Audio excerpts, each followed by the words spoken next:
pembahasan tentang sejarah ingkang dipun ziarahi lan silsilah dereng tercatat.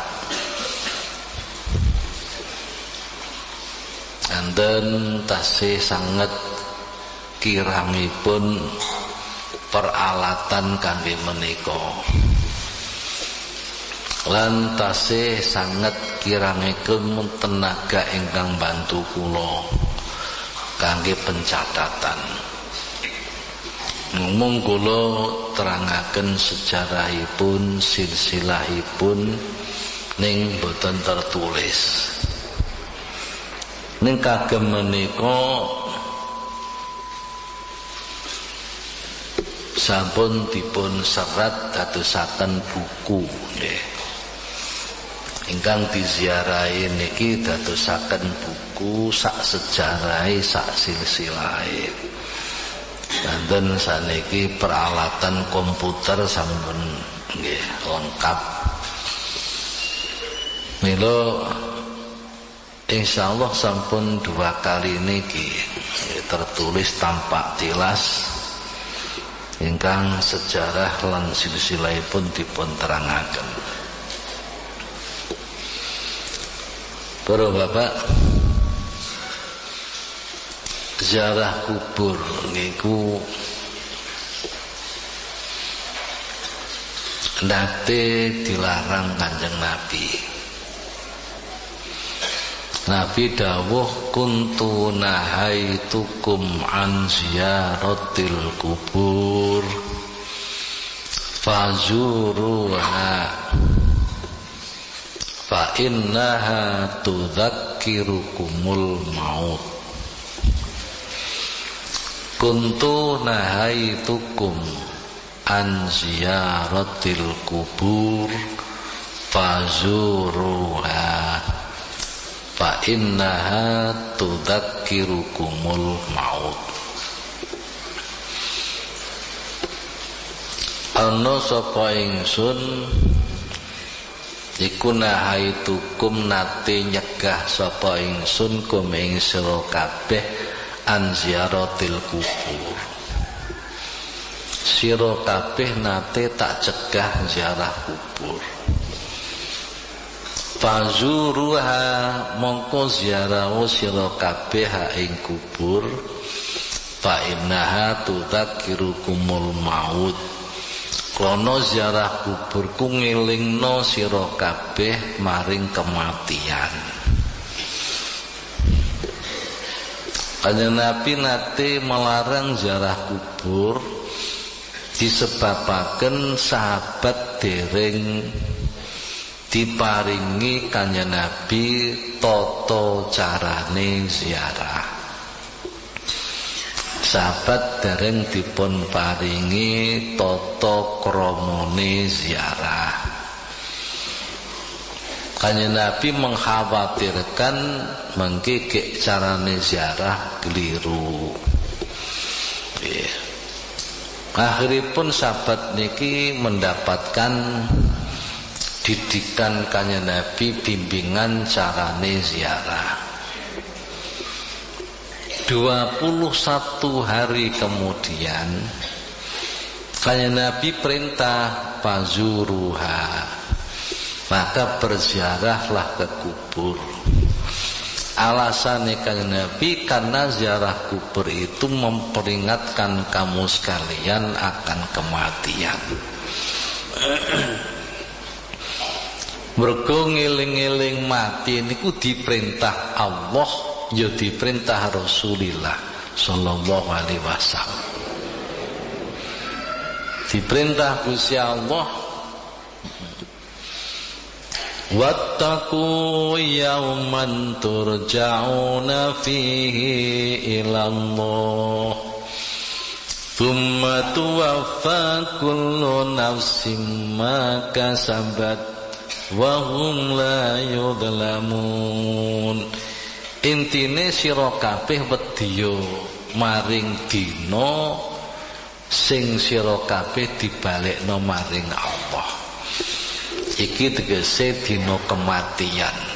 Wedya tegese wediaku siap untuk menghadapi kematian.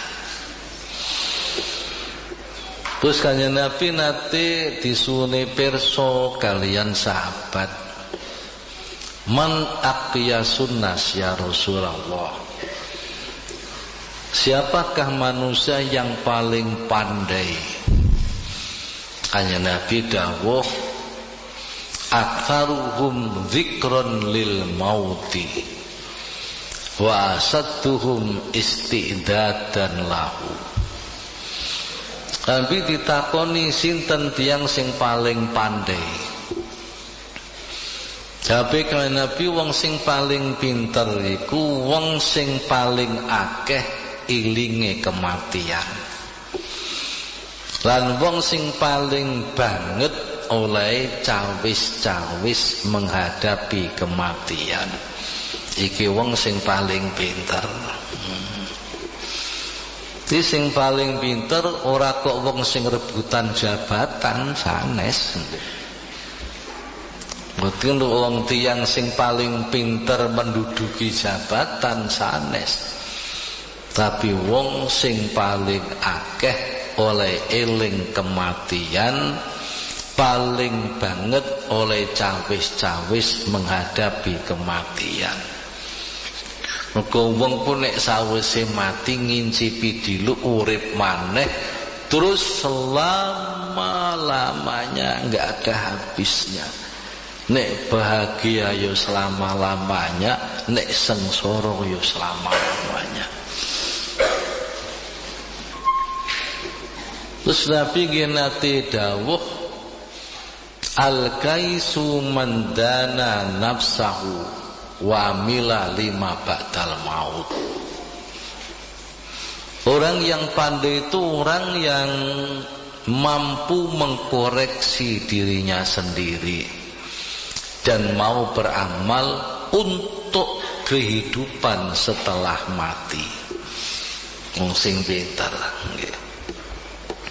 Sampai Siti Aisyah niku nggih matur teng kanjeng Nabi, ya Rasulullah, napa wonten tiyang boten mati syahid ning besok bakal kempal kalih tiyang-tiyang ingkang mati syahid.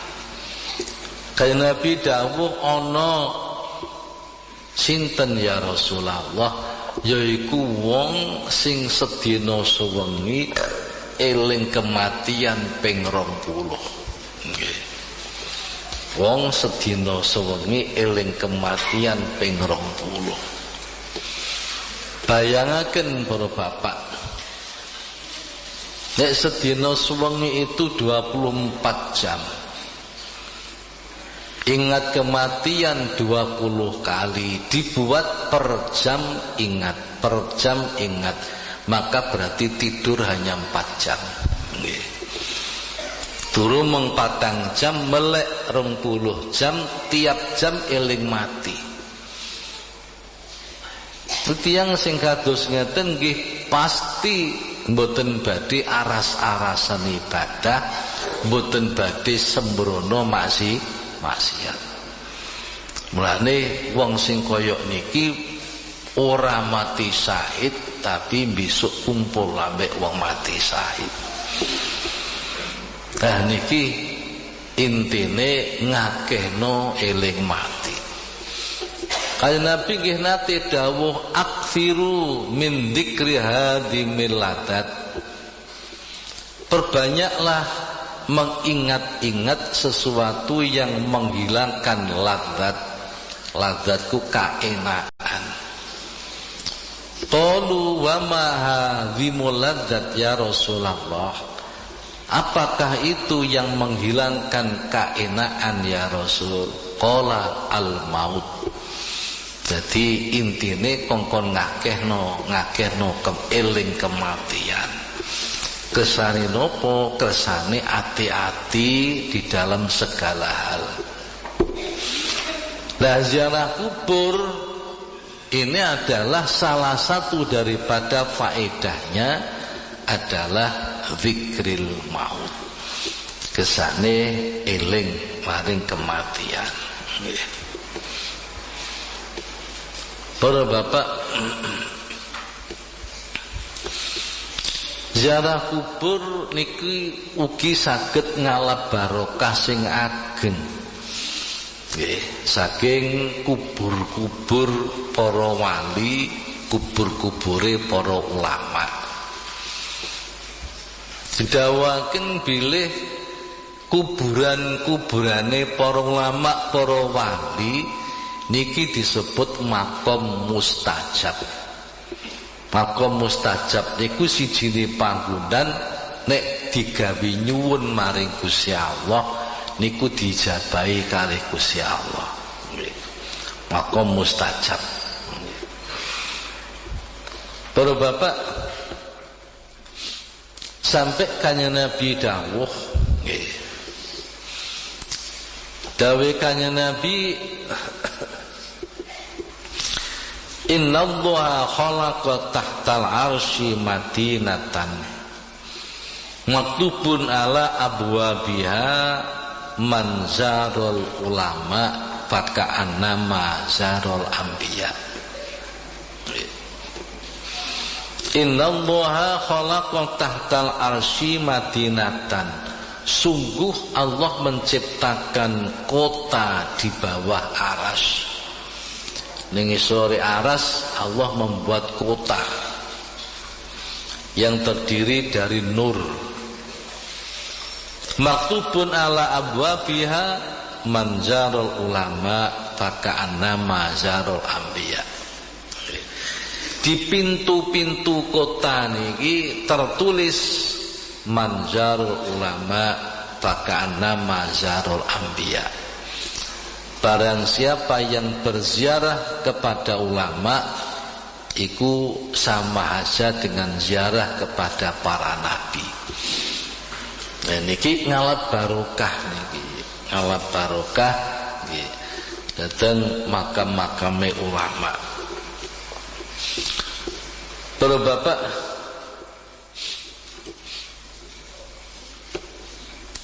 ulama niki enten 3 macam.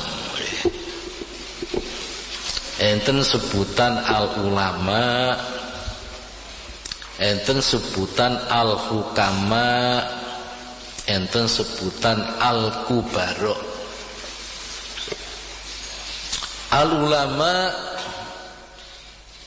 niku tiang-tiang ingkang dipun paringi ilmu syariat kalian Allah. Tiang-tiang ingkang dipun paringi ilmu syariat kalian Allah.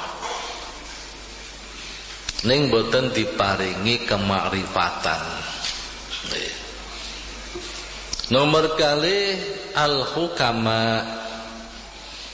Al-hukama niku tiang-tiang ingkang dipun paringi sekedhik saking ilmu syariat, namun cukup untuk ubudiyah, untuk ibadat, cukup untuk muamalat, tapi mboten begitu kuatah diparingi ilmu syariat. Ning kalian Gusti Allah diparingi kemakrifatan, kemakrifatan ilmu hakikat niku jenenge al-hukama.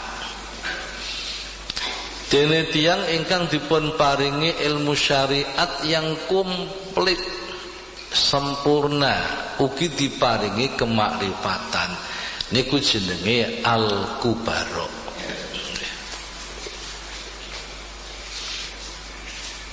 Dawe kanjeng Nabi sumenehing ulama iku nek nyawang wong sing disawang niku ketularan barokah kebahagiaane ulama. Para bapak, baik ulama niku ulama yang masih hidup atau ulama yang sudah mati. Ulama-ulama ingkang sampun sedo niku nek diziarahi rawuh. Rawuh. Sering banget kula nderekaken Romo Yai Sodik Ngenuk Watu. Denganipun tiyang sing mukasyafah, basirahipun dipun paringi gesang ambek Gusti Allah. Di setiap ziarah niku mesti kula niki didhawuhi yai mal nggawa buku. Nggawa buku kanggo nyateti engko dawe wali-wali sing diziarahi. Niki teng buku kula niku kuatah catatan-catatan nggih. Suwan nempel dawuh. Ngene mal dawe tulisan kula tulis. Dateng Said Sulaiman dengane dawuh dawe kula tulis. Nggih, dawe niku sedaya niku kenyataan. Aku dateng Mbah Ki Baidowi Lasem dawuh dawe kula tulis. Nalika dateng Mbah Abdul Jabbar Yesotik dawuh tulisan mal dawe ngene. Dateng Sunan Giri. Ki setiap nggih makam niku diziarahi niku arwahe rawuh. Masiyata tempat niku namung petilasan. Kados ini Maulan Ishaq ini makamnya di Pasai Aceh. Tapi dalam perjalanan tugas datang Jawi niku banyak istirahat. Nate istirahat wonten Gunung Atas Angin. Nggih. Wonten Tuban. Wonten mriku nggih ngoten dawuh, "Aule aku gak nok kene kok. Iki biyen panggonaku istirahat." Nalika kula ndherekaken dhateng Mantren, wonten mriku wonten dua petilasan, Sunan Derajat ngetan titik terus ngiri pinggir laut. Enten makome As-Sayyid Muhammad Al-Bakir. Wong Jawa ngarani Syekh Subakir, niku sik turun papat kalih Kanjeng Nabi. Kalih Maulana Ishaq teng riku. Nek Maulana Ishaq niku turun selikur saking Kanjeng Nabi. Niku enten makam kalih. Nggih ngoten dawuh, aku gak ngok kene kok le iki biyen nggone aku istirahat. Niki dalam rangka perjalanan menuju Blambangan. Lajeng dateng Gresik wonten pojok sisih lor kulon. Nggih. Makamipun Maulana Malik Ibrahim. Teng mriku enten makam Maulana Maghribi kalih Maulana Ishaq. Niku pengen nggih dawuh aku gak ono kene kok le iki ben nggone peristirahatanku.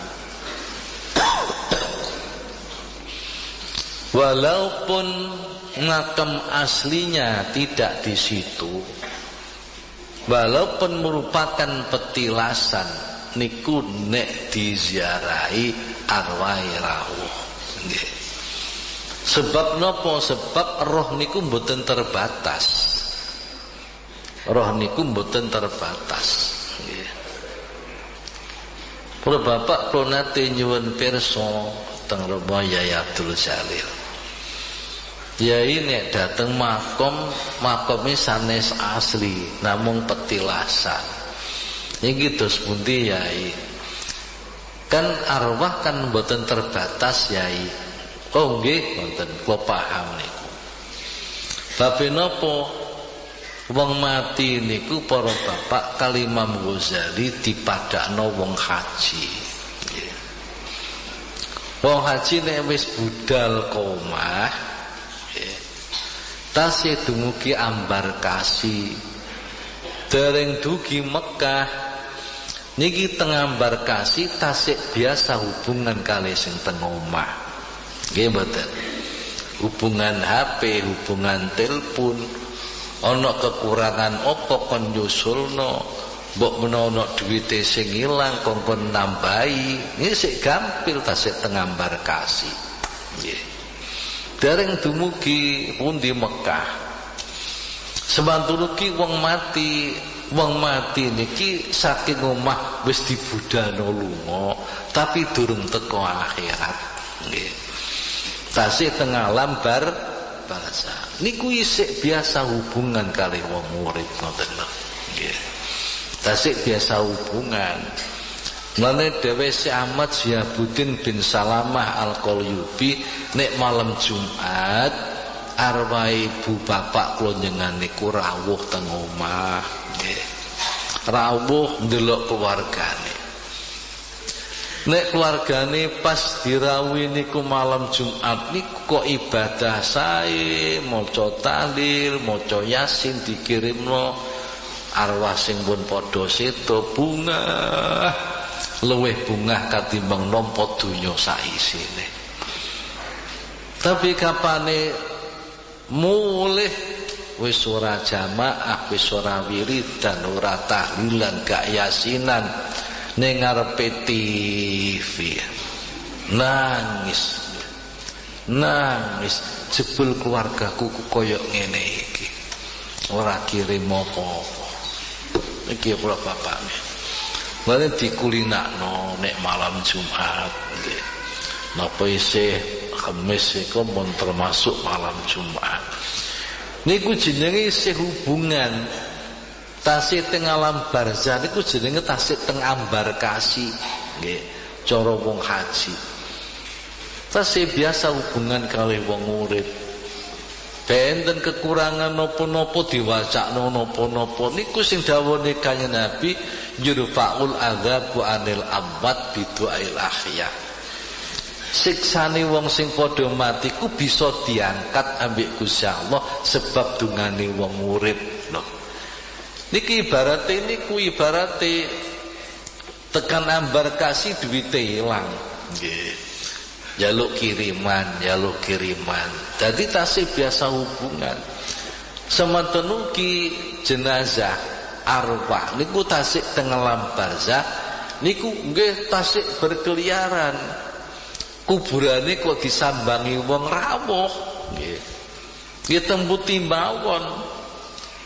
Seje alih kula sampean kabeh isih rupa jasmani niki nggih. Zaman teng tambak beras daleme teng Kediri dibel jangan mboten enten kring pak niki enten dawuh saking Sumatera Pak matur sinjenengan waduh gupuk jangan saking tambak beras ngaji ngoten budal mulih numpak pirang jam tapi di alam barzakh mboten sekejap mata nyampe nggih.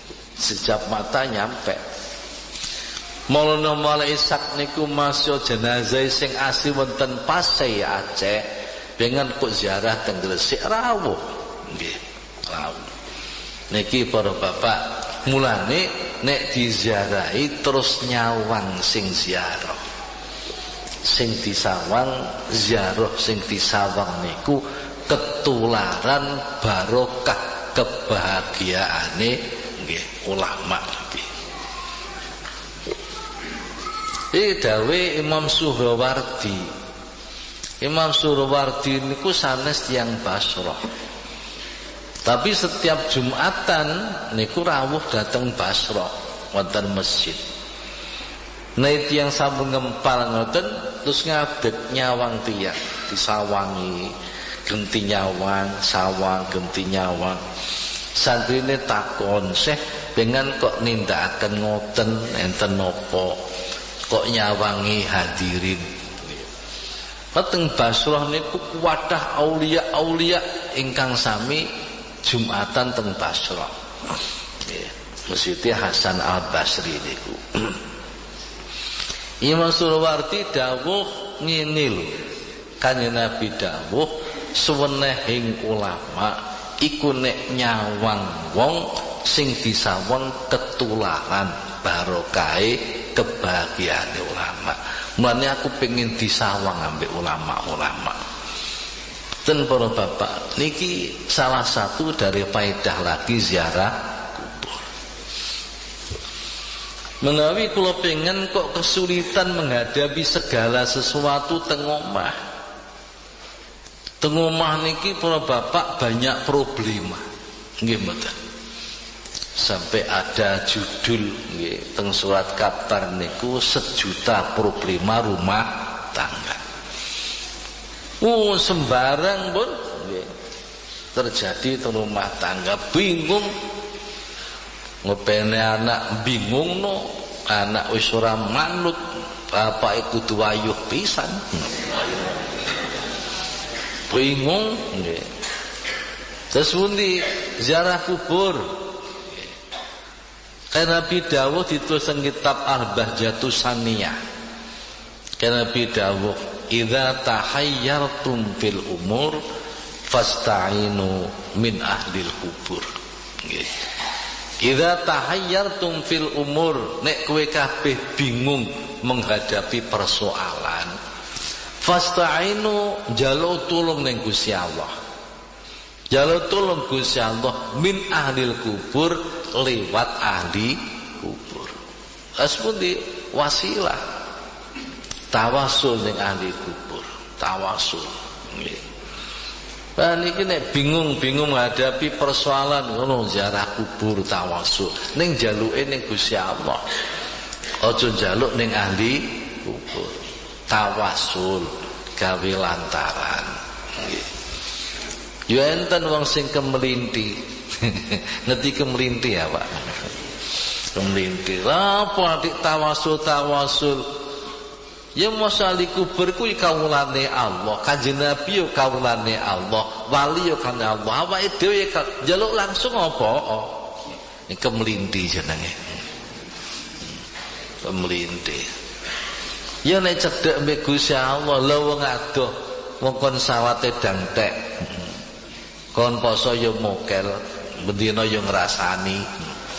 Njaluk langsung ning Gusti Allah. Nggih, kula jenengan niku nggih punya hak yang sama ketemu dengan SBY. Nggih betul.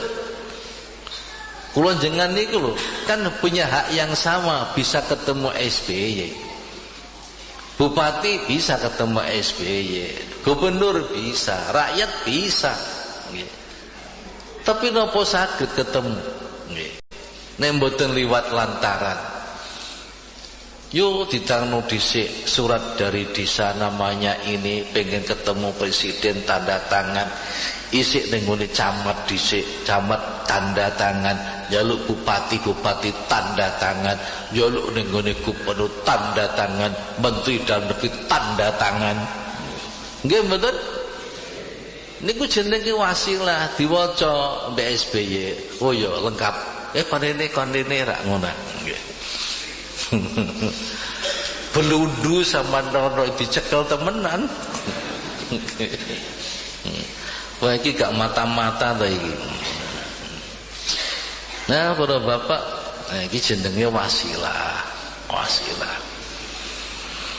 Lah Sultan Aulia Syekh Abdul Qadir Al-Jilani dawuh idza sa'altumullaha fas'aluhu bi. Idza sa'altumullaha fas'aluhu bi. Nek kowe kabeh njaluk ning Gusti Allah, njaluka kelawan lantaran ingsun. Wah, kok kaya sombong Abdul Qadir Jailani. Boten sombong, soalnya Kanjeng Nabi piyambak mun dawuh Kanjeng Nabi tawassalu bi wa bi ahli baiti ilallah fa innahu la yuraddu mutawassilum bina. Tawassalu bi gawe lantaran kowe kabeh bi lawan ingsun, nggih, wa bi ahli baiti lan lawan ahli dalem ingsun. Gawe lantaran ilallah nyuwun maring Gusti Allah. Fa innahu karena la yuraddu tidak ditolak mutawassilum bina orang yang pakai wasilah dengan kami. Lho si Abdul Qadir Jailani kok fas'aluhu bi jaluk lawan liwat ingsun, mergo si Abdul Qadir Jailani min ahli bait Kanjeng Nabi. Ahli bait Kanjeng Nabi niku sinten? Dzurriyyatin Nabi min ahli Sofa wal Wafa. Ahli bait Kanjeng Nabi min ahli Sofa wal Wafa. Ahli sofati wong sing jernih atine wal wafa lan memenuhi janji maring Gusti Allah. Ku ahli bait Kanjeng Nabi tegese sinten? Aulia. Aulia. Pada Sultan Aulia Abdul Qadir Jailani termasuk aulia min dzurriyyati Rasul. Abdul Qadir Jailani niku bin Musa Abi Soleh bin Soleh Abi Musa Jangki Dausat ditarik. Niku enten tulisane sampai tekan Hasan Musana Sayyidina Hasan bin Fatimah nggih bin Rasulillah sallallahu alaihi wasallam. Niki Abdul Qadir ku turun 13 saking Kanjeng Nabi. Dadi min ahli bait Kanjeng Nabi turun 13. Mane jaluk Gusti Allah liwat aku. Wali setiap nopomon sameng lakoni nopon mesti ila hadrati Sultan Aulia Asy Abdul Qadir Al Jilani. Tawassalu bi wa bi ahli baiti. Nah, aulia-aulia mengke sing badhe dipuruki niku nggih termasuk min ahli bait Kanjeng Nabi. Min ahli bait Kanjeng Nabi. Nah, para bapak niku termasuk dzurriyyah Kanjeng Nabi sing min ahli Sofa wal Wafa. Niki mengke paedahe malih tawasul. Mila tata kramane mengke niki nek badane tahlilan lajeng imame ndonga dengan amin amin, nek wis imame Al-Fatihah wis cep meneng nggih mengheningkan cipta lisane muni Allah Allah Allah, ati pengen nyuwun teng Gusti Allah nggih. Pun jangan nyuwun napa nggih, nyuwun sing sae-sae, aja nyuwun sing elek nggih. Aja nyuwun elek Gusti, anak kula ABC mbarep penggulu pendodo ini kurang ajar pejai mawon ya Allah. Iku jenenge nyuwun elek.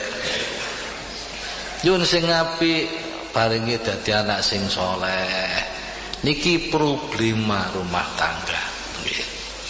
Lane idza tahayyartum fil umur fasta'inu min ahlil ubur.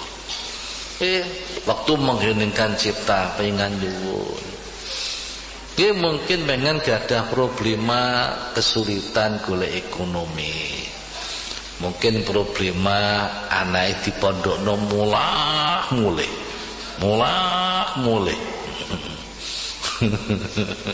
Mungkin problema napa mawon lah. Jenenge umur segala sesuatu. Nyuwun Gusti Allah min ahlil kubur. Nah, ku termasuk faedah malih. Niki berarti menghadapi bulan Ramadan, Gusti kula pengin poso sing saestu. Nggih. Nyuwun ing Gusti Allah malam Selasa kapengker kula nangaken saum syariat, saum thariqat, saum hakikat. Nggih, kula biasane poso kok ngoten mawon Gusti, kula mboten mangan, mboten ngombe, mboten kempal. Tapi lisan kula kok panggah ngrasani mawon. Nyuwun ning Gusti Allah nggih. Aja sampai ngrasani. Kok lisan kula panggah goroh mawon kalih pake.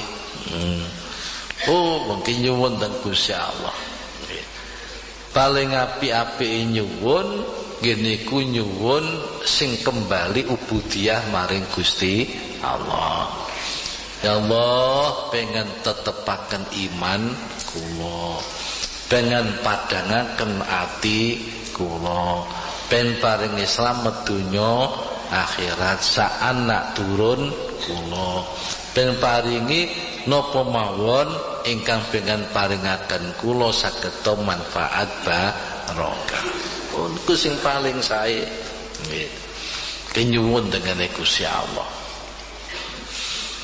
Nah, para ibu lan para bapak, mengki enten tata kramane teka niku nggih uluk salam, nggih uluk salam. Nggih enten sing uluk salam nggih salamullahi ya sadat. Nek sampean Buddha dhewe nggih uluk salam dhewe mboten napa-napa. Misale pengen niki teng kuburan, nggih uluk salam. Niki para bapak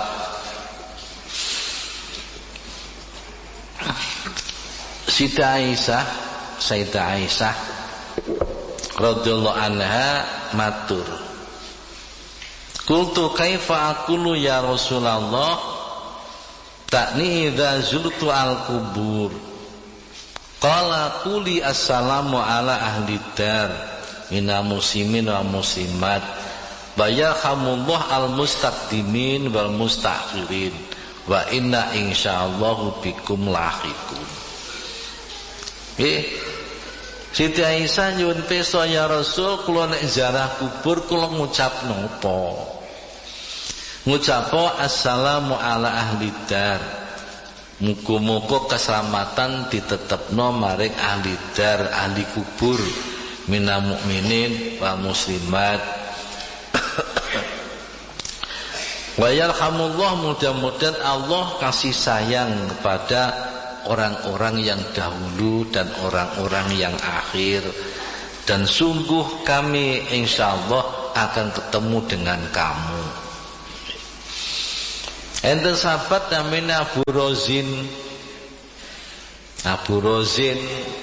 abuku bapak Rozin niku Rozin, nggih kula niku Abu Rozin. Mergo anak kula jenenge Rozin. Tapi niki sahabat mboten kula. Ya Rasulullah, inna tariqi alal mauta fa hal kalamun atakallamu bihi idza marartu alaihim. Qala qul assalamu alaikum ya ahlal kubur minal muslimin wa mu'minin antum lana salafun wa nahnu lakum tabaun wa inna insyaallahu bikum lahiqun.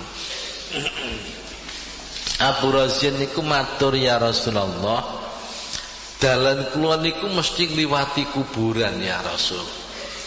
Dalan nggih. Dalan antawis sing dalem dateng masjid nggih. Niku ngliwati kuburan. Jadi setiap berangkat teng masjid niku mesti ngliwati kuburan nggih.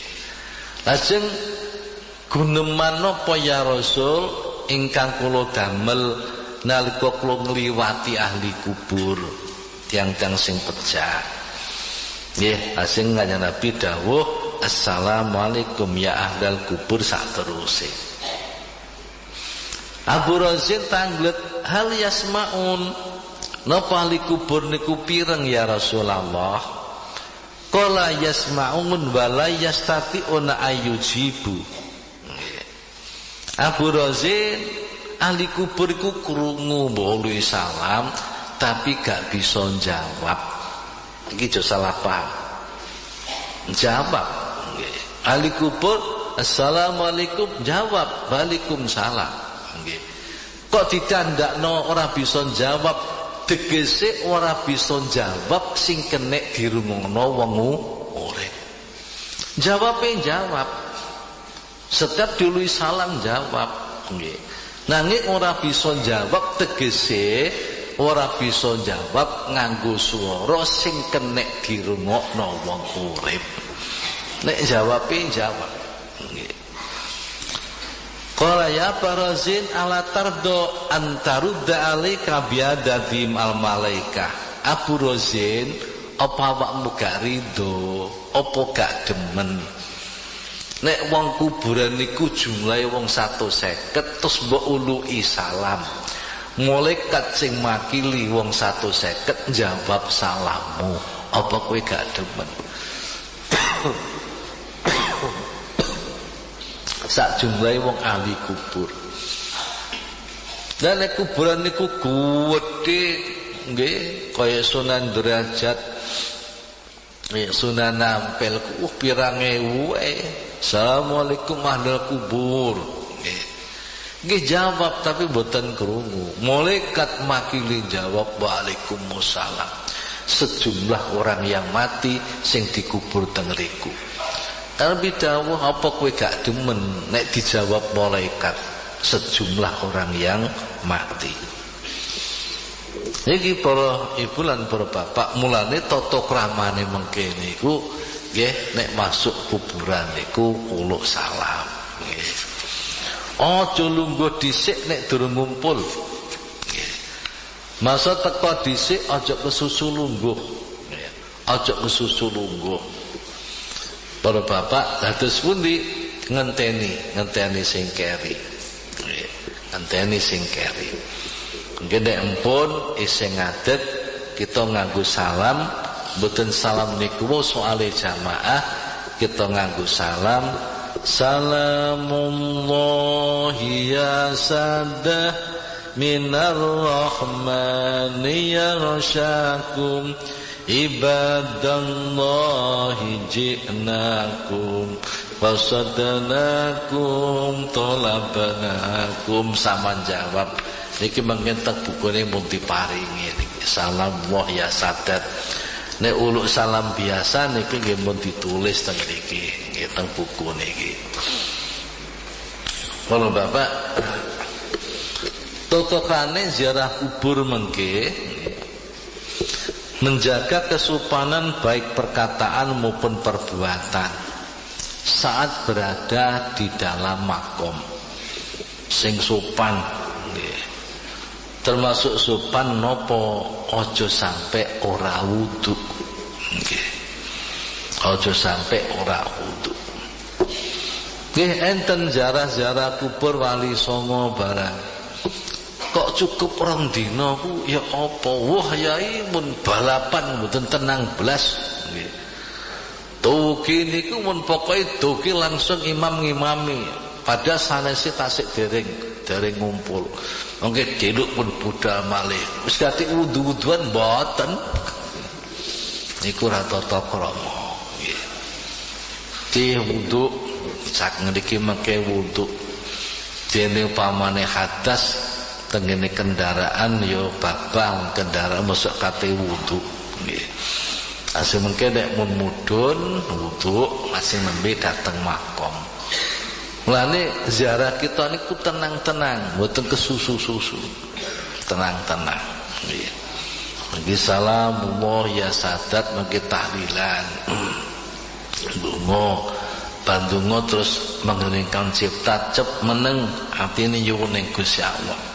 Napa sing disuwun nggih. Banjur orang yang ziarah dianjurkan duduk di sebelah barat makom menghadap ke timur. Nggih, lor niku rak ngrika Pak nggih. Nggih. Ngujuri mayit kan ngrika madhepe teng kiblat. Niki sing sae nek ziarah. Niku sebelah barat selagi mungkin. Selagi mungkin. Makame bapak kula, ibu kula damel ngoten. Dadi bangunane kula damel sebelah kulon. Dadi nek ziarah berarti madhep tiange. Nek makame Mbah Ye Fatah, makame Mbah Ye Wahab niku diwali. Bangunane sisih wetan. Dadi nek sowan berarti mburine. Mburine mboten madhep. Nah, malih menawi melaku dalam mengambil posisi duduk dianjurkan liwat arah bawah makom.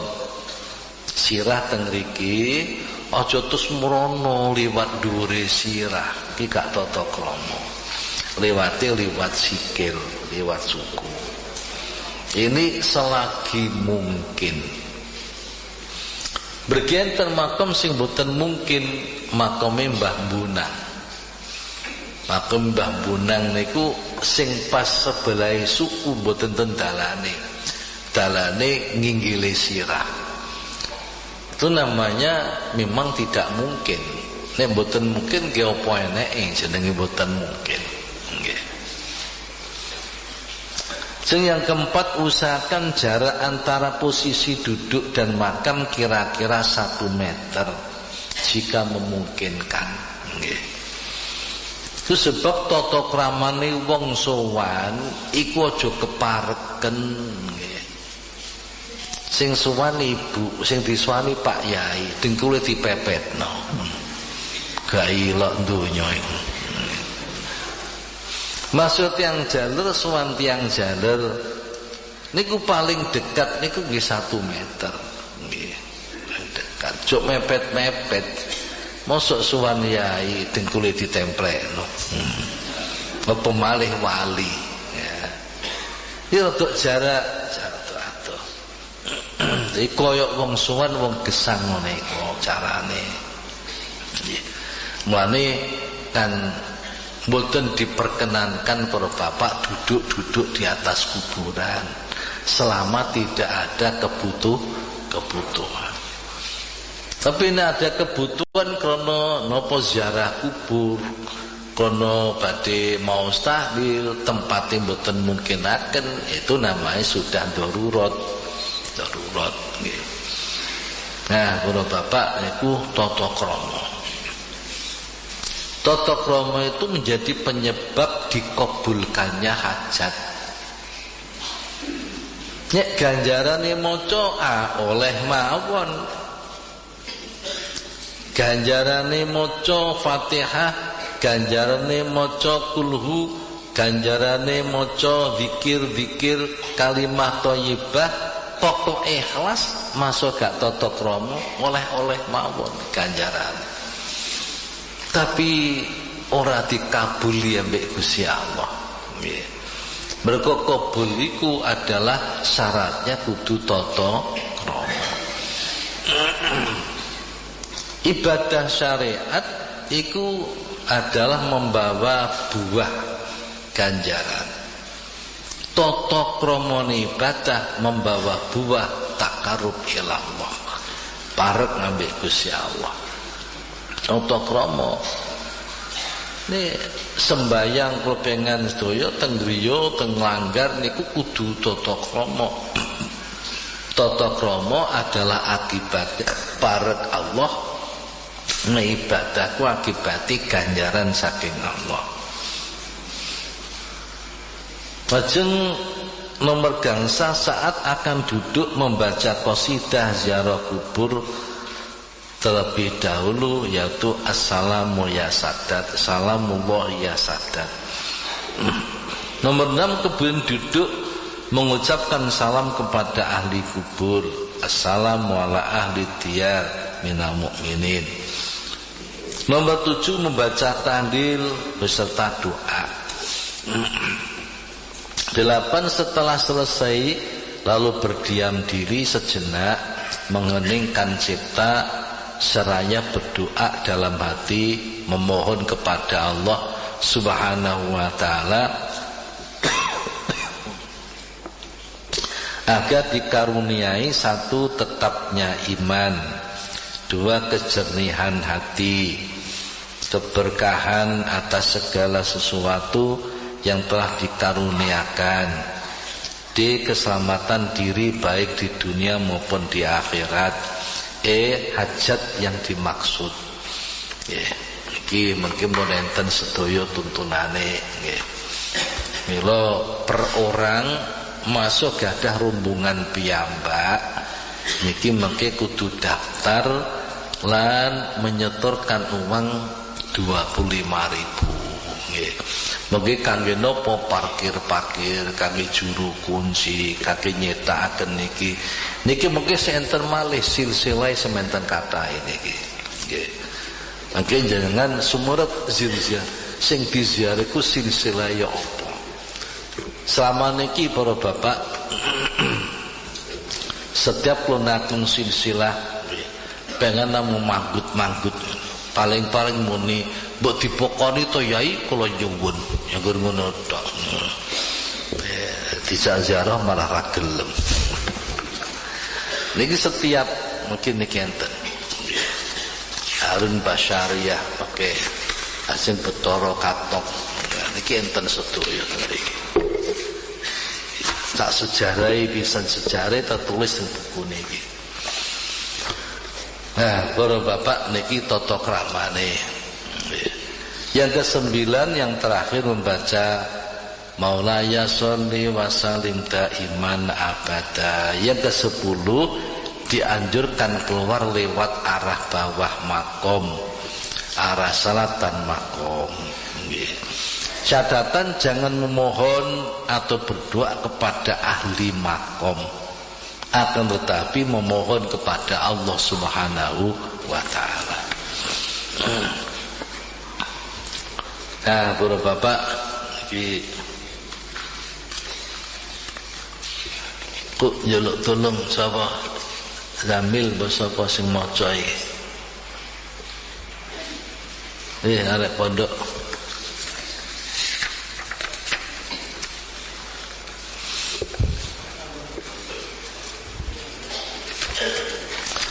Ya tak kawitane. Ziarah mungkin dimulai saking Tambak Beras, Jawa Timur. Ki Haji Abdul Wahab Asullah Mbah Wahab niku bin Hasbullah bin Said, garwane Said namanya Fatimah, niki bin Abdussalam Mbah Soeha. Jadi sing paling tua ngriken niki Mbah Soeha sing babat Tambak Beras. Mbah Soeha julukane namanya niku Abdussalam bin Abdul Jabbar. Abdussalam bin Abdul Jabbar sing teng Tuban. Abdul Jabbar niku julukane Somayuda. Putrane Pangeran Benowo. Benowo niku Sayyid Abdul Halim. Pangeran Benowo putrane Joko Tingkir, namine Sayyid Abdurrahman. Joko Tingkir putrane Sayyid Abdullah Fakih Sihabuddin, julukane nggih Kebu Kenongo. Hasil niku bin Maulana Ishaq. Maulana Ishaq ku teng Pasai Aceh. Maulana Ishaq niku putrane Maulana Jamaluddin Akbar Husain. Niki putrane Ahmad Shah Jalaluddin. Maulana Jamaluddin niku makome teng Bakek Madinah. Nggih. Ajeng putrane Syekh nggih Ahmad Shah Jalaluddin niku makome teng Afghanistan. Ahmad Shah Jalaluddin putrane Abdullah Khan niku makame teng Pakistan. Niki putrane Amir Abdul Malik niki dadi sultan teng India. Niki putrane Alawi teng Hadramaut. Alawi niki putrane Muhammad Sohibul Murbad niku teng Hadramaut Yaman. Niku putrane Ali Khalid Qasam. Ali Khalid Qasam niku teng Yaman. Niku bin Ali Alwi bin Muhammad bin Alwi bin Ahmad Al-Muhajir. Niki bin Isa Al-Basri bin Muhammad An-Naqib bin Ali Al-Uraidi bin Ja'far Shadiq bin Muhammad Al-Bakir bin Ali Zainul Abidin bin Husain nggih, bin Husain bin Fatimah binti Rasulillah sallallahu alaihi wasallam. Lah para bapak mungkin semanten ugi niki Mbah Abdullah Mursad niku nggih ngoten nggih, saking min dzurriyyati Rasulillah sallallahu alaihi wasallam. Nah, para bapak niki mun sami tertulis teng mriki nggih, tertulis. Nggih. Kapan kula muni ngeten ya gak ngira apal. Mangke sampean duwe ngeten iki teng mriku iso crita binan wah murid sapa iki apal.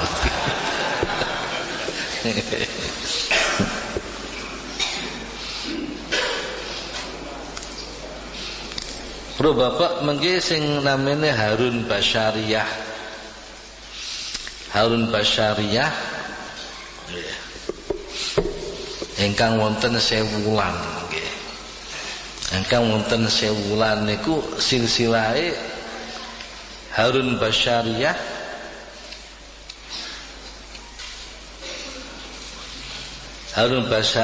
niku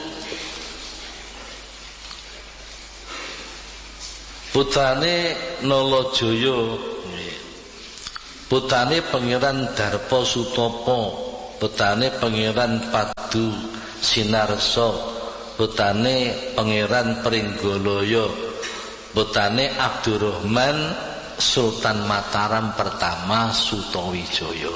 Nggih. Sutawijaya. Nggih.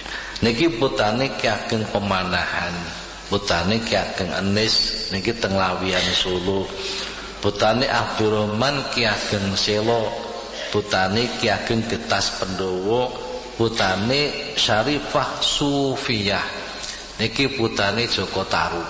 Nggih, Joko Tarub niku dikawin kalih Lembu Peteng. Lembu Peteng niku putrane Brawijaya kelima. Bapake Maulana Malik Ibrahim. Nah, niki ana tulisan sing salah. Tulisan sing salah. Dadi Syarifah Sufiyah iku putrane Sayyid Ibrahim. Sing nulisi ana salah. Nggih. Putrane Sayyid Ibrahim. Sayyid Ibrahim niku Ki Ageng Tarub. Ki Ageng Tarub niku putrane Maulana Malik Ibrahim. Niki putrane Zainul Barokat utawi Zainul Alam. Nggih, niki putrane namine Maulana Zamaluddin Akbar Husain. Nggih sing tukang nulis sidana iki ana kurang.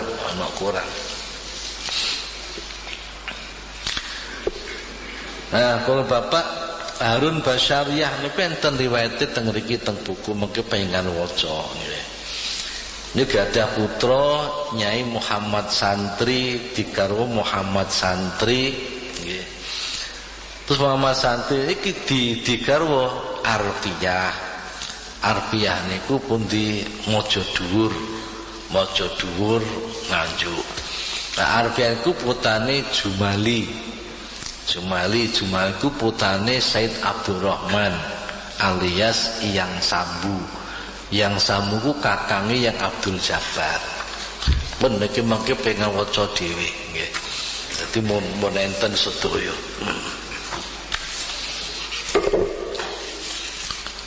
Nuwun sewu niki Klanten ngliwati bapak kula nggih ngliwati mak kula. Kok ora tata krama ngliwati mae bapake kok ora mampir. Iki dateng pundi niku dateng Setono Landian niku ngliwati nggih. Ngliwati makame bapak kula. Ngliwati makame mak kula.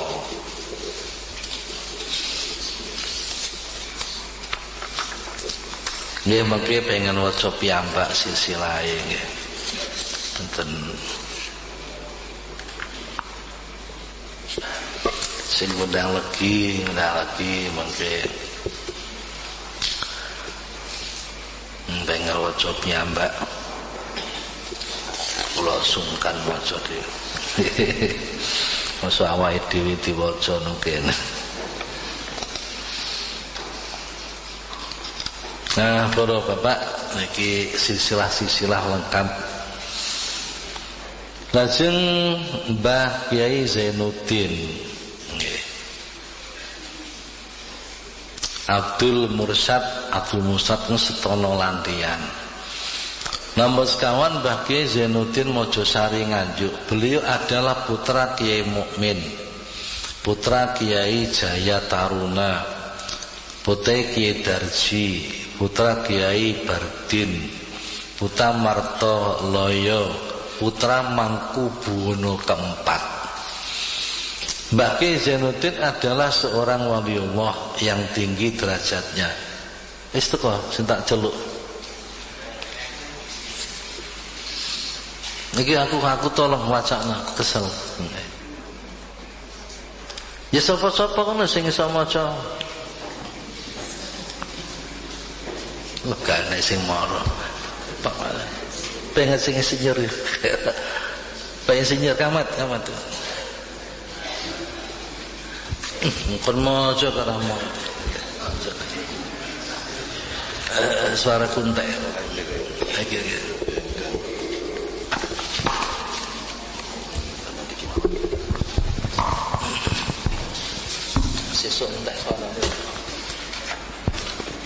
Bismillahirrahmanirrahim.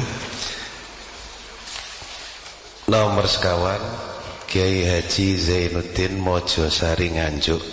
Beliau adalah putra Kiai Mukmin, putra Kiai Loyo Taruno, putra Ki Derji, putra Kiai Bardin, putra Martoloyo, putra Mangkubuwono sekawan.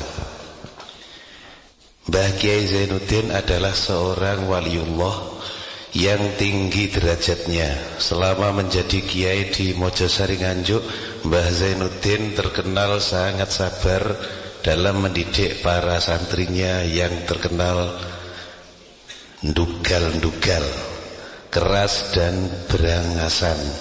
Suatu hari beliau sedang bepergian naik oplet. Zaman itu tiba-tiba berhenti turun tanpa sebab. Ada apa Pak Kiai kok berhenti?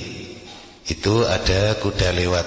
Kayaknya warna dan rupanya mirip kuda Kiai Soleh Langitan. Jangan-jangan masih ada keturunan nasab dengan kudanya Kiai saya itu.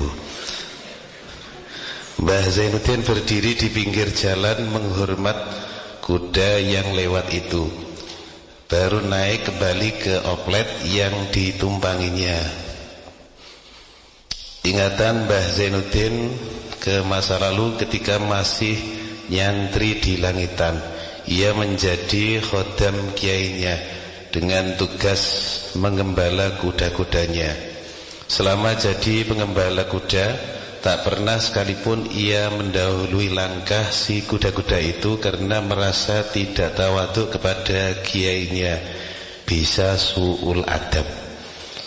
Suatu hari kuda kiainya lepas dan dari kandang. Untuk memasukkan kembali kuda itu ternyata butuh waktu 3 hari, sebab santri Zainuddin ini tidak mau menuntun kuda dari depan, tapi dari belakang. Kemanapun kuda itu pergi, ia ikuti hingga kemana-mana.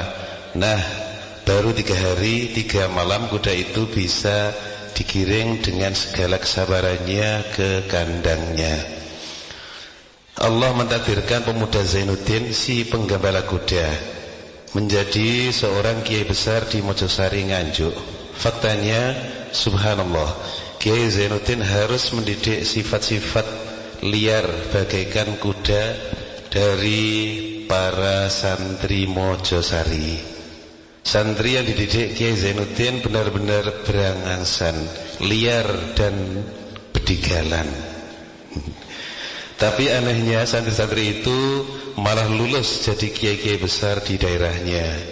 Sebut saja Kiai Wahab Hasbullah Tambak Beras, Kiai Wahid Hashim Ayahanda Gus Dur, Kiai Umar Mangkuyudan Solo, dan sejumlah kiai aulia di tanah Jawa lahir dari didikan Mbah Zainuddin Mojosari.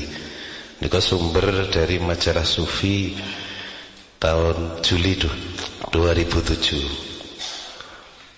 Ajeng nomor gangsal nggih menika Kiai Haji Arfiah Mojodhuwur Nganjuk. Pindah ke Mojodhuwur. Keadaan Kiai Arfiah sangat jauh berbeda bila dibandingkan dengan menantu-menantu Kiai Muhammad Santri yang lain. Sebab menantu-menantu yang lain berperawakan gagah, keturunan bangsawan sekaligus hartawan. Oleh karenanya Kiai Muhammad Santri memberi garapan sawah 15 bau kepada Kiai Arfiah. Saat musim hujan tiba, Kiai Muhammad Santri menyuruh Kiai Arfiah agar menggarap sawah seluas 15 bau tersebut bersama para santri sejumlah 100 orang dan disediakan 20 pasang sapi. Kiai Arfiyah menjawab, baik, sawah itu akan aku garap. Akan tetapi sampai lama belum juga digarap oleh Kiai Arfiyah, sehingga dengan nada sedikit marah Kiai santri menyuruh Kiai Arfiyah lagi. Baik, Kiai santri itu putranya Kiai Harun Basyariah.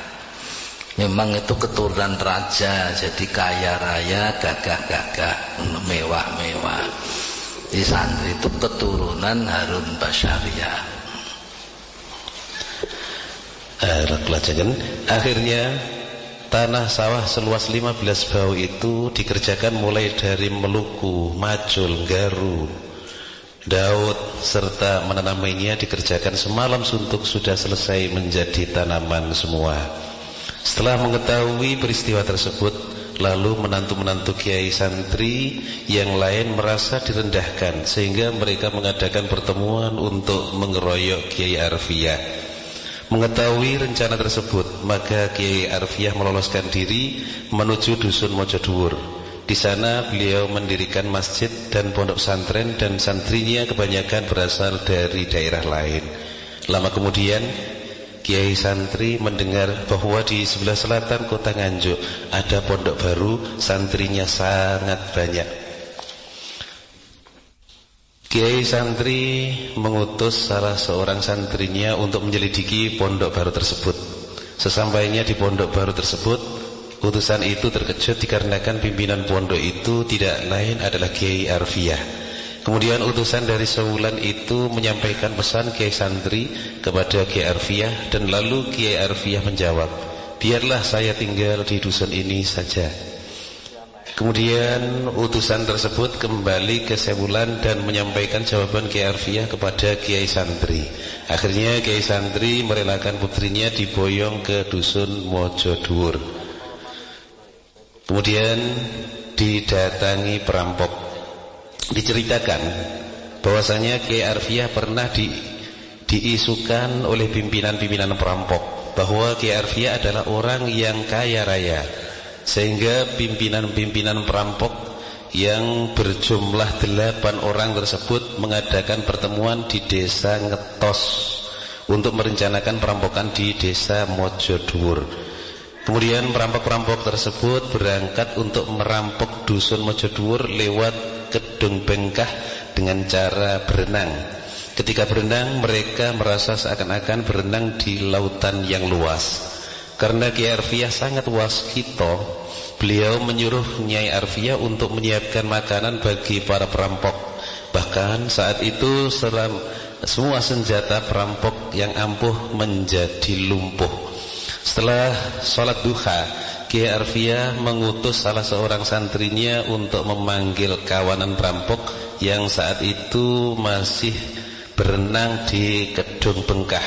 Lalu mereka dipersilahkan makan seadanya.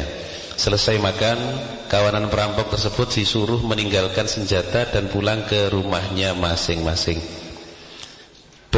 Beralihnya nama Toyo Merah menjadi Berbek. Suatu hari Kiai Arfiyah diundang oleh pemerintah Belanda untuk datang ke alun-alun Toyo Merah. Tapi sebelumnya oleh Belanda tanah di alun-alun digali dan diisi dengan beberapa angsa atau banyak, bahasa Jawanya banyak, lalu ditutup. Lubang yang ditutup tadi menimbulkan suara gaduh yang gemberbek. Sesampainya di alun-alun, Kiai Arfiyah ditanya oleh Belanda, "Hai Kiai, tebaklah apa isi lubang di dalam tanah ini?" Mereka diuji oleh Belanda. Kiai menjawab dengan agak sengit, "Jangan banyak setori," bentak Mbah Kiai. Kata-kata beliau ini sebenarnya untuk menggertak dan mengingatkan Belanda agar tidak banyak tingkah. Tapi rupanya dengan adanya kata banyak, oleh Belanda dikira merupakan jawaban tebakannya. Betul jawaban Kiai, ini memang banyak atau angsa. Di dalam lubang angsa-angsa banyak, tetap gemberbek suaranya, berbek. berbeki kuping. Maka untuk mengenang peristiwa tersebut, Ki Arfiah mengubah nama Kadipaten Toyo Merah menjadi Kadipaten Berbek. Peristiwa ini terjadi sekitar tahun 1800 Masehi.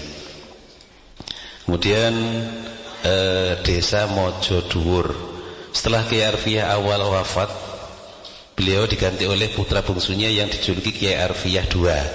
Pada waktu itu masyarakat mengusulkan kepada pemerintah akan mendirikan kelurahan sendiri serta akan menjadikan 3 pedukuhan menjadi 1 desa dengan nama Desa Mojo. Dikarenakan semasa Ki Arfiah awal masih hidup, beliau pernah berkata, esok duku ini akan disebut Desa Mojo. Dikarenakan sebelah timurnya sumur Ki Arfiah terdapat pohon mojo yang sangat tinggi, maka para tokoh masyarakat menambahkan kata dhuwur sehingga menjadi Mojo Dhuwur. Nomor 6, Kanjeng Jimat atau Berbek Nganjuk. Pada pertengahan abad ke-19, Kabupaten Nganjuk masih belum ada, yang ada adalah Kabupaten Berbek. Pusat pemerintahannya berada di sebelah alun-alun kota Berbek sekarang, sebelah barat Pasar Berbek.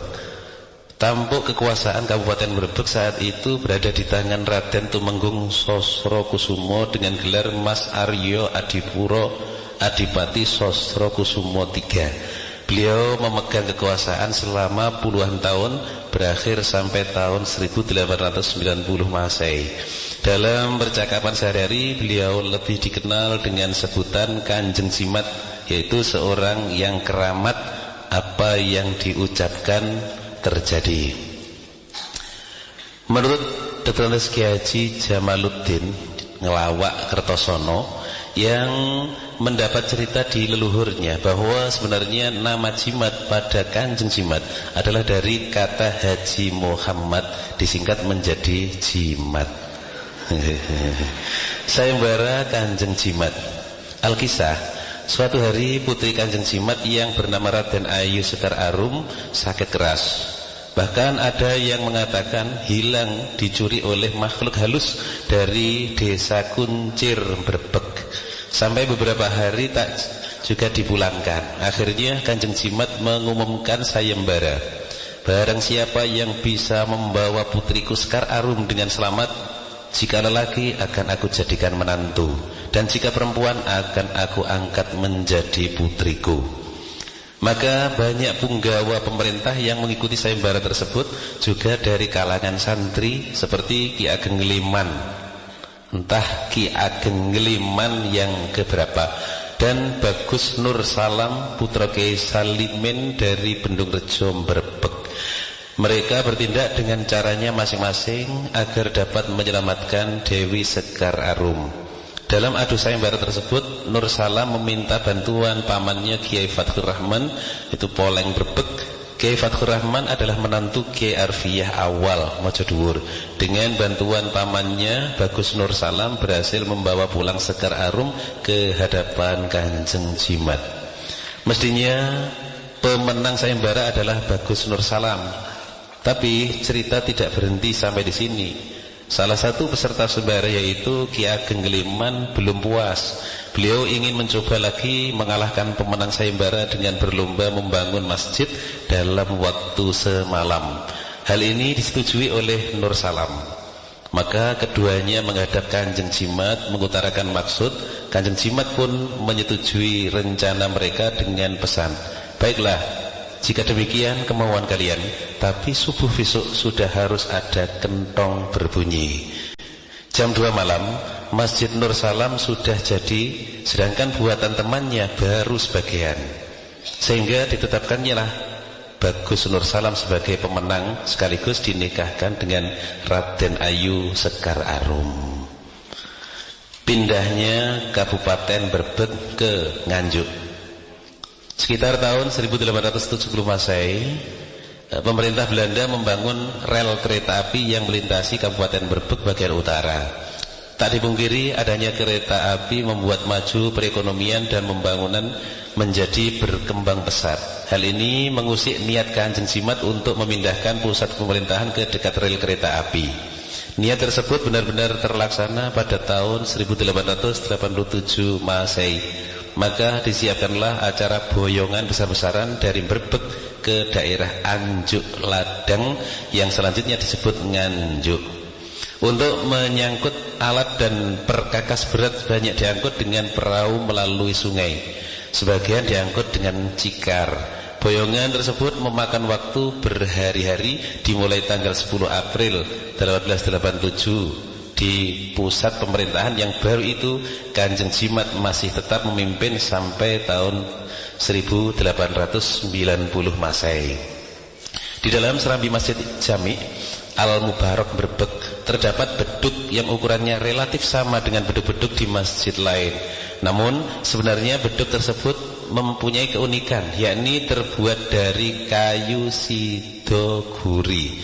Kayu ini paling besar adalah sebesar jempol tangan orang dewasa. Tapi oleh Kanjeng Jimat mampu dibuat beduk. Demikianlah jika Allah Subhanahu wa taala menghendaki lewat keramat Kanjeng Jimat, maka ditulislah pada gayor atau gantungan beduk tersebut, punika pancen beduk saking kuasaning Allah. Sinengkalan Ratu Pandito Roto Tunggal. Dalam masjid juga terdapat mimbar yang mempunyai ukir-ukiran begitu indah dan unik yang menggambarkan pemahatnya adalah orang yang bercita rasa seni tinggi. Setelah pemerintah Kabupaten Nganjuk selesai membangun Masjid Jami di kota Nganjuk, mimbar Brebek ini juga diboyong ke Nganjuk, tetapi besok paginya mimbar tersebut sudah berada di tempat semula, yakni di Masjid Jami Brebek. Mungkin dikira mimbar tersebut dicuri orang dan dikembalikan ke tempatnya semula, maka kemudian diboyong lagi ke Nganjuk. Tapi ternyata keesokan harinya juga sudah di Masjid Brebek lagi. Akhirnya dibuatkanlah untuk Masjid Jami Nganjuk mimbar yang mirip dengan yang di Brebek. Ini dirangkum dari buku Himpunan Silsilah yang Kiai Arfiyah karya M. Ali Imron. Nomor 7. Parun wis bengi ya. Zaman samung jujuk ke halaman 16. Nanti biar dibaca sendiri bapak-bapak, aku sing ziarah lah. Nyekeli dewe-dewe. Halaman 16 nomor 13 Kiai Haji Hasan Besari Tegal Sari Ponorogo. Nika nggih. Semasa Tegal Sari dipegang oleh Kiai Hasan Besari, keadaannya subur, makmur, aman dan sentosa. Kiai Hasan Besari adalah putra dari Kiai Ilyas dan Kiai Ilyas adalah putra Kiai Ageng Muhammad Besari Tegal Sari. Kiai Hasan Besari kecuali mengajar para santri juga menjadi kepala Tegal Sari. Jumlah muridnya sekitar 10.000 orang. Di waktu itu Kiai Ageng Besari sampai membuat peraturan baru yang selaras dengan hukum Islam. Orang mencuri apabila tertangkap hukumannya dipotong tangannya. Orang yang zina dipukuli sampai 80 kali pukulan. Keamanan dan ketentraman desa Tegal Sari membuat ini hati desa-desa yang lain, iri hati desa-desa yang lain, sehingga desa lainnya juga akan menerapkan peraturan seperti di desa Tegal Sari. Bupati Ponorogo setelah mendengar bahwa Kiai Tegal Sari membuat peraturan sendiri, segera melaporkan hal tersebut kepada Sinuhun di Surakarta. Sinuhun merasa terkejut sekali, lalu memerintahkan untuk menangkap Kiai Tegal Sari untuk dibawa ke Surakarta. Sesudah disidang, Kiai Ageng Besari mendapat keputusan dibuang atau diasingkan ke luar Jawa. Kiai Hasan Besari jadi diberangkatkan ke pembuangan. Setibanya di Jakarta, terus dinaikkan ke kapal. Begitu jangkar diangkat, pertanda kapal mau bergerak, mendadak sontak mesin mogok, kapal tidak mau jalan. Berulang kali setelah mesin hidup, kapal dijalankan, mesin mogok. Kemudian dari pihak penguasa timbul pemikiran, Ki Ageng Hasan Besari diturunkan dari kapal dan kapal dicoba berlayar dan tidak mogok. Kemudian dinaikkan kembali Ki Ageng Hasan Besari ke kapal. Akhirnya Ki Ageng tidak jadi diasingkan, tetapi ditawan di dalam Masjid Agung Surakarta. pada bulan Maulid, Kiai Sibaweh yang tinggal di Tegalsari sebagai wakil Kiai Ageng Hasan Besari memberi perintah kepada para santri supaya pergi ke Surakarta untuk melihat grebek Maulud, sekalian menengok kiainya karena mendengar berita bahwa kiai tidak jadi diasingkan tetapi ditawan di Masjid Agung Surakarta. Akhirnya tidak kurang dari 500 santri pergi ke Solo dan mereka langsung menuju Masjid Agung di mana Kiai Ageng Hasan Besari ditawan. Para santri bertanya kepada Kiai, apakah diperbolehkan oleh Kiai kalau borgol atau rantai yang mengikat itu diputuskan saja? Rantainya ditiup saja, nanti kan copot sendiri, usul santri yang lain. Kiai Ageng Hasan Besari ketawa sambil menjawab, Gus, kalau seorang lelaki sejati, sebenarnya kalau Gusti Allah hendak melepaskan belenggu atau rantai itu bukan diputus atau ditiup, tetapi lepasnya harus dari orang yang membelenggu semula. Jadi aku hanya pasrah kepada Allah saja, terserah bagaimana keputusan Allah. Nanti malam mari semua mengadakan perjanjian dan selawatan untuk menghormati Kanjeng Nabi Muhammad SAW. Sebaiknya salah seorang santri pergi menghadap Bapak Penghulu untuk memohon izin mengadakan perjanjian selawatan. Akhirnya setelah mendapatkan izin dari penghulu, malamnya perjanjian dan selawatan dimulai. Suara di masjid dan kanan kirinya sungguh ramai karena dilakukan oleh sejumlah 500 orang santri. Banyak orang yang melihat dan merasa kagum sebab pada masa itu belum ada orang yang dapat selawatan maulid, kalau toh ada masih jarang sekali. Setelah pukul 1 malam, yakni waktunya asrokol, Kiai Ageng Hasan Besari yang tidak bertindak selaku dalang, dasarnya suaranya baik dan lagunya enak, sehingga para putri di dalam keraton, para putri di dalam keraton kagum mendengarkan suara yang merdu itu. Bahkan salah seorang putri Sinuhun berkata kepada ayahnya, "Ayah, siapakah yang suaranya merdu itu?" Kiai Ageng Hasan Besari Tegalsari yang akan diasingkan tapi tidak jadi, jawab Sinuhun.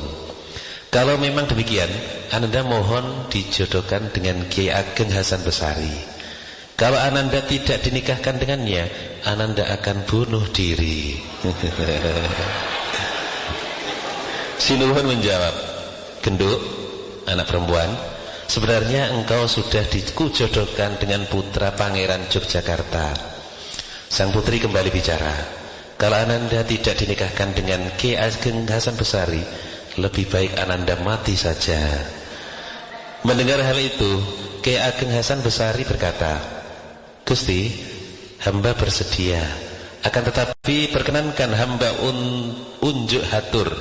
Hamba ini Kiai tidak mempunyai penghasilan apa-apa. Karenanya hamba mohon diberi nafkah untuk mencukupi kebutuhan putri Sinuhun."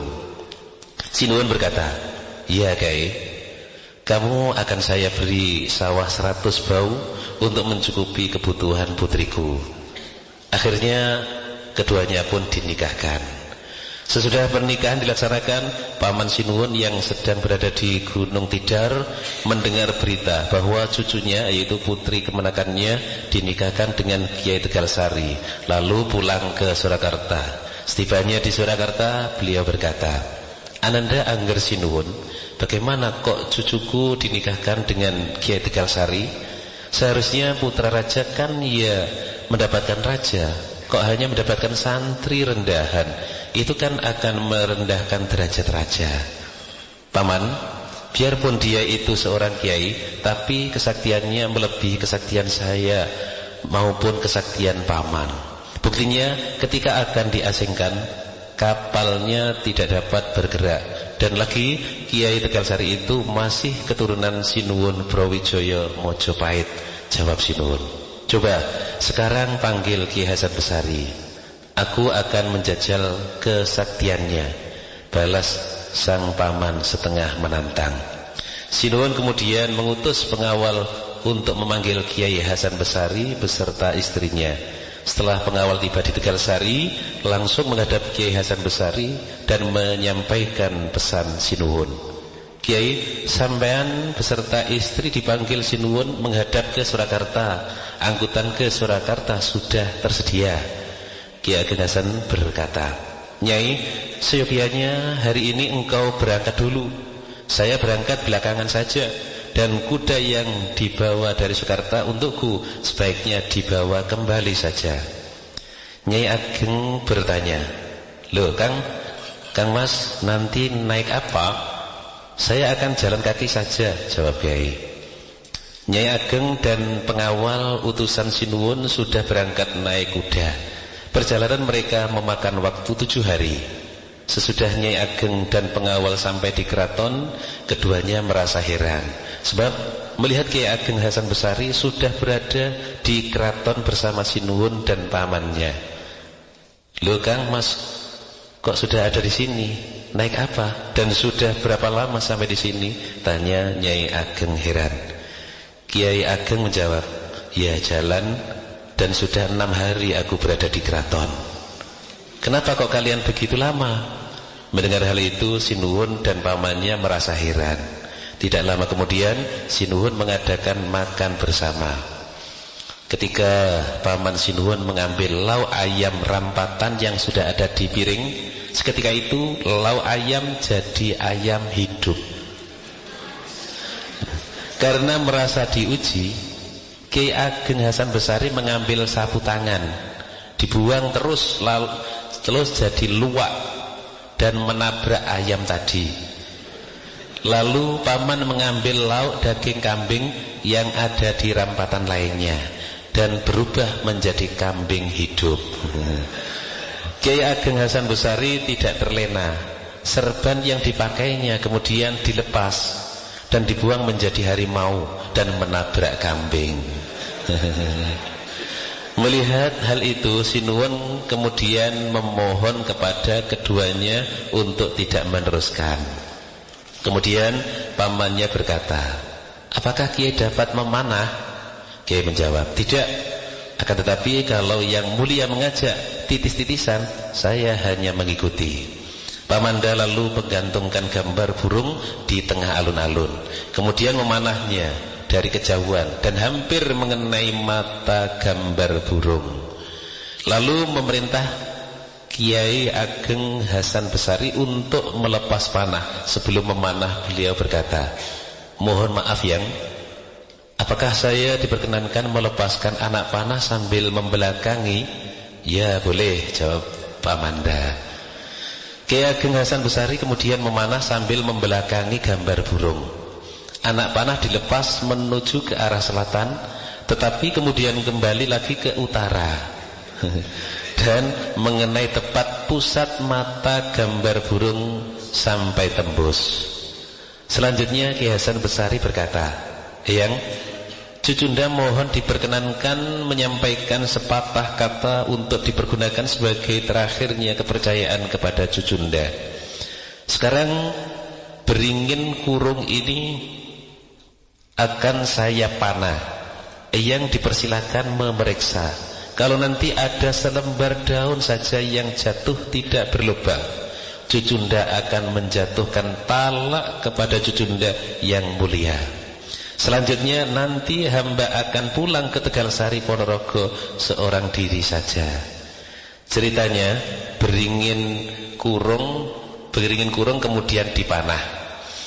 Seketika roboh menjadi 2 dan daunnya berlubang semua. Akhirnya Sinuhun dan pamannya heran dan merasa terkalahkan. Karenanya lalu berkata, sekarang engkau saya perbolehkan kembali bersama istrimu ke Tegalsari. Bila mana tidak ada panggilan lagi, tidak perlu datang kemari. Seketika itu Kiai Hasan Besari mohon pamit lalu kembali ke Tegalsari. Sama. Mungkin sanese pengen waca piyambak kali mlampah. Jadi sing gak melu ya ben kepengin.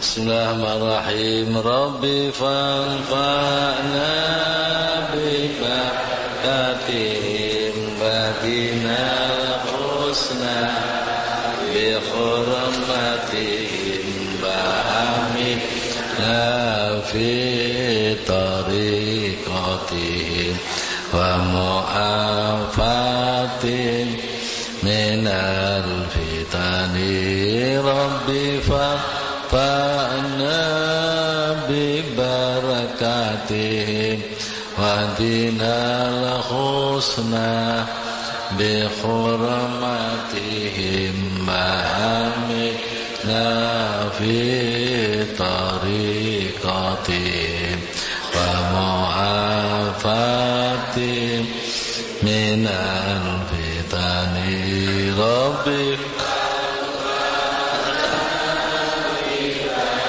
hatihim madinah husna hurmatihim hamidna fi tariqatihim wa mu'afatihim minal fitani. Bismillahirrahmanirrahim. Allahumma inni astaudi'uka ma 'allamtanihi fartudhu ilayya inda hajati ilaihi wa la tansanihi ya rabbal alamin. Allahumma inni astaudi'uka ma 'allamtanihi fartudhu ilayya inda hajati ilaihi wa la tansanihi ya rabbal alamin. Allahumma inni astaudi'uka ma 'allamtanihi fartudhu ilayya inda hajati ilaihi wa la tansanihi ya rabbal alamin. Al-Fatihah.